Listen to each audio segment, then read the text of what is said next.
Hey everybody, it's Professor Diffley. This is Philosophy 255, Ethics and Social Work, Human Services. This is Chapter 6, Lecture Video 3, the last one. We just got 3 more slides to get through here. Where we left off, we were about to start value imposition, another one. So again, this is something we're supposed to avoid.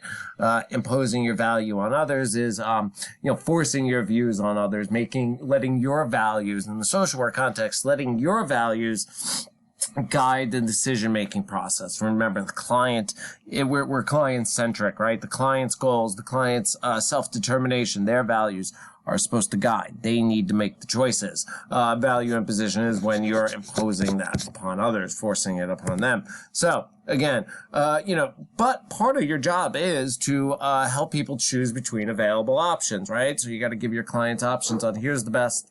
In your professional expertise, this is what you think will help them most.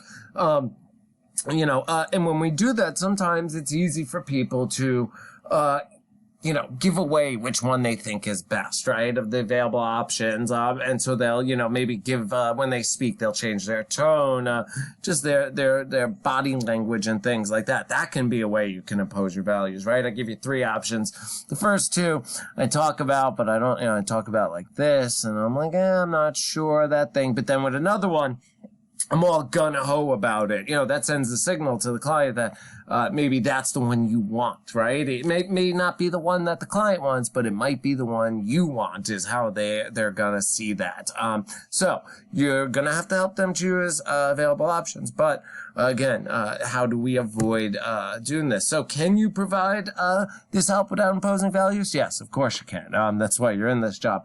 But again, this is something that takes practice, right? You need to step back. This is very hard to not be biased, to be, you hear this, right? It's business. You do it. It's not coldly. I don't want you to be cold.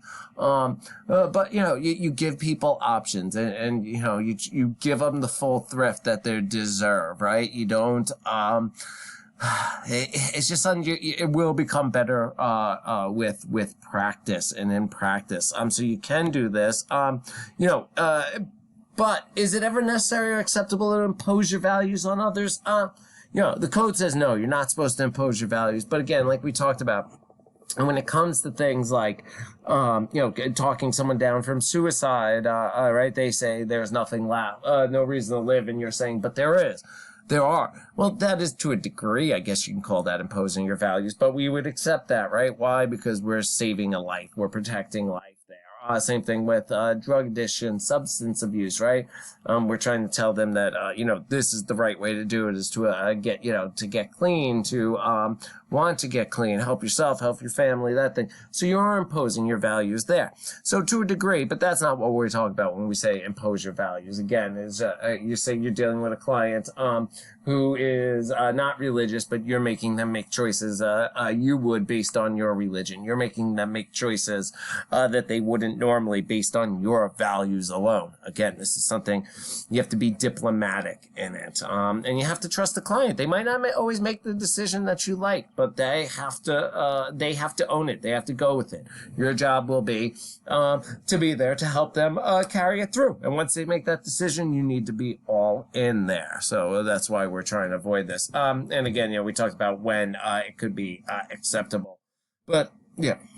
There. So, another argument here is the way you do this is, explicit value disclosure between client and social worker. What this means is that you sit down, with your client in intake and you go through all your beliefs. You say what you believe in, they say what they believe in. This way, everybody's cards are out on the table. The pros of this is, again, that everybody is upfront and honest. Everybody knows where the other one stands.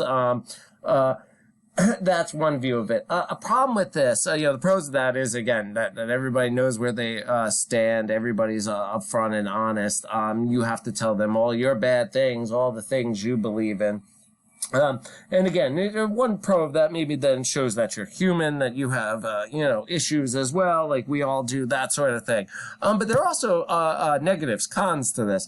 The cons would be, is, there's supposed to be, and we're going to get into this in the next chapter, there is a professional relationship here, right? You don't it's different than with your close friends or family, right? There are supposed to be barriers. It's not, you're not their friend.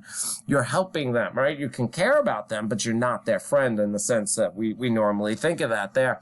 Another problem is, what if you come out and you say all of your, your values first as the social worker? Well, maybe the client will then mimic those because, again, they want to get on your good side. Or one of them, maybe they will be offended by your views, right? Say, you say, I don't support gay marriage or something like that. Let's just use that. I don't support gay marriage and something like that. Well, maybe you don't know. Maybe they are gay. Maybe they do support it. Maybe it's someone in their family. That can create a tension and a rift right there. And so it's honestly, I mean, my argument for this is I think this is bad to sit down and have these explicit value disclosures. It is, I don't think it's helpful. I think, or at least the negatives are going to outweigh any positives there are. I know very few people that actually practice this, but there is an argument, there is a subfield within social work that says this should happen. I disagree with that. That's my editorializing. I know very few social workers that have pushed for this. Again, they want that barrier between them to that degree. And again, you can't tell if you're going to offend them, or worse, if they're going to just mimic your values as a result. So, I would avoid this explicit value disclosure totally. So, to sum all this up, a way to work on this will be this. If you go to page 114, 115, this exemplar, 6.3 there. What I'm going to do is I'm going to create this as a journal assignment. You're going to have until the end of Tuesday, 4/14. You're just going to respond to the one exemplar on page 114, 115, and answer these questions that you see in the slide here. I will also put those, obviously, in the journal as well. But essentially what you're doing here, right, just write me a paragraph, full sentences, that sort of thing. What do you think Rosa's approach? Rosa is the social worker here. What do you think her approach should be? What are your feelings, your individual personal feelings about what you're seeing here? Will your personal values influence? So be open about that. Say, yes, my personal views, I'm against what's going on here. That sort of thing. Then talk about those conflicts, about the situation. Go into them. Are there other values that you have that seem to be in conflict with what you're learning about in this chapter and others with the social work?